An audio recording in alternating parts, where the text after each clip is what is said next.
नमस्कार भाई लोग, गोड़ छू के प्रणाम बा। और आप देखत नहीं भोजपुरी वाला, हम बानी भोजपुरी वाला।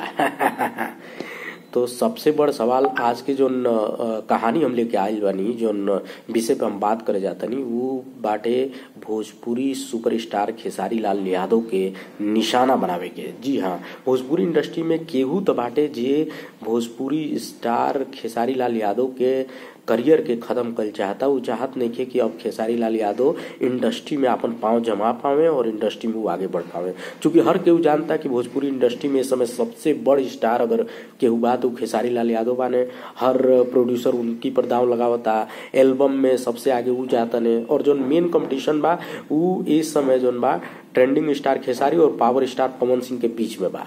अब बात ई हो गई बा कि अचानक से काल जोन बा खेसारी के लाइव आवे के पड़ल और बेचारू रो रो के बहुत विनती कहने और साफ साफ जोन बा राजपूत समुदाय के टारगेट पे लिहने और कहने कि भाई हमारी बेटी के फोटो वायरल करके और ओकरी पर गाना बना के आखिर का दिखावल चाहत हो तू लोग।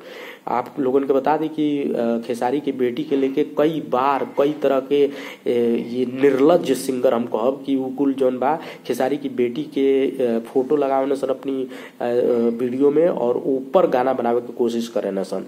तो ये बार जोन बा राजपूत समुदाय के लेके कुछ ऐसा गाना बनावल गइल बा जेमे जोन बा खेसारी की बेटी के फोटो के यूज कल गइल बा और एक तरह से खेसारी के परिवार के बदनाम करे के कोशिश कल गइल बा। और खेसारी के कहीं ना कहीं ऐसा प्रताड़ित कल जाता, इतना परेशान कल जाता कि वो कौनहू तरह से इंडस्ट्री से उखड़ जा, उनकर सब कुछ खत्म हो जाए।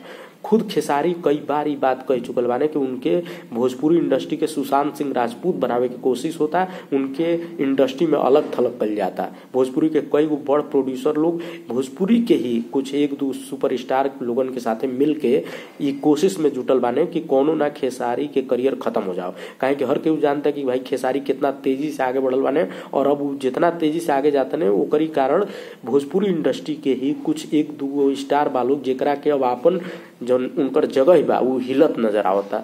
उनके लागत कि अगर खेसारी 2-3 साल और रह गई तो हम तो बर्बाद हो जाए।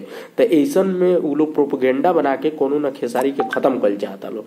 और खेसारी ये बात जो कहले बाने कि हमके सुशांत सिंह राजपूत बनावे की कोशिश कर जाता, तो सोचे कि भोजपुरी इंडस्ट्री पे कितना बड़ धब्बा बा ये बात कि हमनी का इतना सारा प्रशंसक और सारा फैंस भी मिल के इंडस्ट्री के बढ़िया नहीं जा बना पावत और कैसे इंडस्ट्री के लोग ही ये तरह के माहौल बनावता जेमे भोजपुरी के जो सबसे तेजी से उभरत स्टार बा ऊ ये बात